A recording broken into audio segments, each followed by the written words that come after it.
মমতা ব্যানার্জি মুসাফেরখানা করেছে, শরীর চর্চা করা হয়েছে। যে ভাড়া লিছি, কে ভাড়া দিয়েছে? মমতা ব্যানার্জি শরীর চর্চা করার জন্য মুসাফেরখানা করেছে। একটা চ্যাংড়া তৃণমূলকে গালাগালি করতো, খিস্তাখিস্তি করতো, সে আবার বলছে আমি করছি, ওইটা আমি করছি।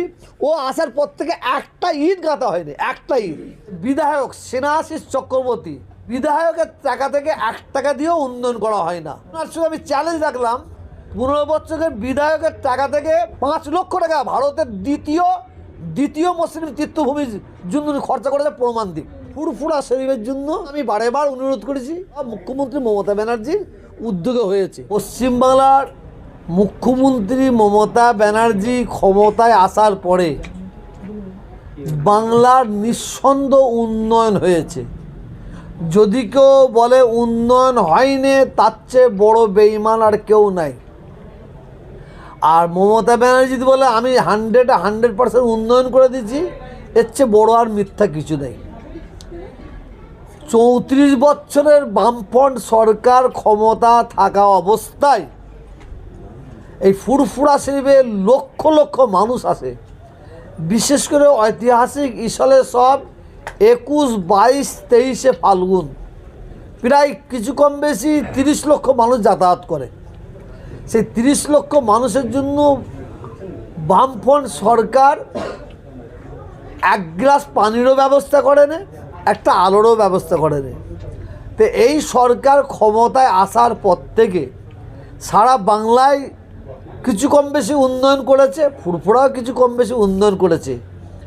আজকে ফুরফুরা শরীফের যে উন্নয়ন দেখছেন, এইটা ফুরফুরা শরীফের যে বিধায়ক স্নেহাশিস চক্রবর্তী, তার বিধায়কের টাকা থেকে 1 টাকা দিয়েও উন্নয়ন করা হয় না। 15 বছর বিধায়ক, উনি চ্যালেঞ্জ করছে, ওনার সঙ্গে আমি চ্যালেঞ্জ রাখলাম, ওনার 15 বছরের বিধায়কের টাকা থেকে উনি 5 লক্ষ টাকা ভারতের দ্বিতীয় মুসলিম তীর্থভূমির জন্য খরচা করেছে, প্রমাণ দিক। পশ্চিমবাংলার যে উন্নয়ন দেখছেন, এই উন্নয়ন মমতা ব্যানার্জির কাছে আমি বারেবার যাই, ববি হাকিম হিসেবে যাই। আমি যখনই মমতা ব্যানার্জির কাছে কোনো দাবি রাখি, মমতা ব্যানার্জি উনি কম বেশি আমার দাবি রাখেন। আজকে ফুরফুরা শরীফের আলো, রাস্তা, বাথরুম, উজুখানা যত দেখছেন, আলো অবস্থা যে দেখছেন, সব মুখ্যমন্ত্রী মমতা ব্যানার্জির উদ্যোগে হয়েছে। এবং ফুরফুরা শরীফে একটা হসপিটাল খুবই জরুরি, খুবই দরকার। তার জন্য আমি বারেবার অনুরোধ করেছি, উনি আমার অনুরোধে সাড়া দিয়ে ফুরফুরা শরীফের জন্য একটা প্রায় 150 বেডের হসপিটাল করেছেন। ফুরফুরা শরীফের মুসাফেরখানার জন্য অনুরোধ করলাম, মুসাফেরখানার জন্য দাবি রাখার পরে উনি মুসাফেরখানা করেছেন। কিন্তু উনি যা করেছেন মানুষের জন্য করেছেন, তীর্থযাত্রীদের জন্য করেছেন। এই কিছুদিন আগে যে মমতা ব্যানার্জি পীর আবু বাকার সিদ্দিকী রহমাতুল্লাহর নামে যে মুসাফেরখানা করেছে, সেই মুসাফেরখানায় কি দেখা যাচ্ছে, ওখানে একটা নামাজ ঘর আছে। নামাজ ঘরের ভেতরি এবং শুনলাম ওখানে একটা নামাজ পার্টির পিছনে থাকে। সেই নামাজ পার্টির উপর দাঁড়িয়ে শরীর চর্চা করা হয়েছে। ওখানে শরীর চর্চার আড্ডাখানা করা হয়েছে। আবার বলা হচ্ছে ভাড়া লিছি, কে ভাড়া দিয়েছে?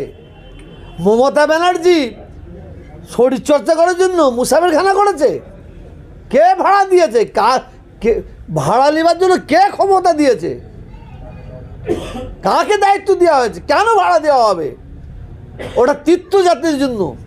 এবং শোনা যায় রাতের অন্ধকারে ওখানে মহিলারা যাতায়াত করে রাতের অন্ধকারে, এবং রাতের অন্ধকারে ওখানে মদের আড্ডা বসে।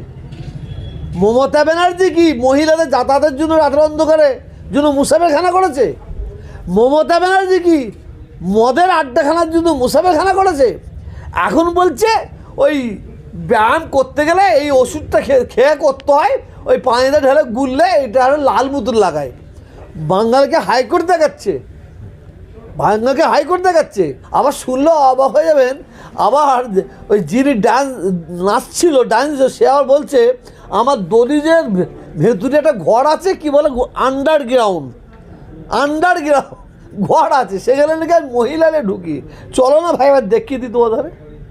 মানে চোর সবসময় ভালো লোককে চোর ভাবে, ডাকাত সবসময় ভালো লোকের ডাকাত ভাবে। এদের অবস্থাটা হয়েছে, মানে যেমন চোরে চোরে মাস্তুত হয়ে এরা ভালো মিল খেয়েছে। আবার একটা চ্যাংড়া ওই যে তৃণমূলকে গালাগালি করতো, খিস্তাখিস্তি করতো, হ্যাঁ, সে আবার মানে বলছে এইটা আমি করছি, ওইটা আমি করছি। ও আসার পর থেকে একটা ইট গাঁথা হয়নি, একটা ইট। ওর সম্পর্কে মানুষ জানে, ওর সম্পর্কে আমি বলতে চাইনি।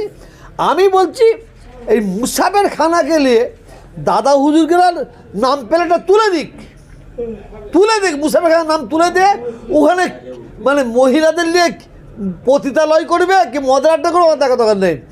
দাদা হুজুরের নাম লেখা আছে, দাদা হুজুরকে নাম লেখা আছে, সেখানে অহিয়াত কাজ করবে আর আমরা সহ্য করে থাকবো। অতএব নিজের চরিত্র, খারাপ চরিত্রকে চাপা দেওয়ার জন্য একটা ভালো লোকের নামে অনেক কিছু বলা যায়। অতএব সাধারণ মানুষ তাদের চোখ খুলেছে, তারা সব জানে।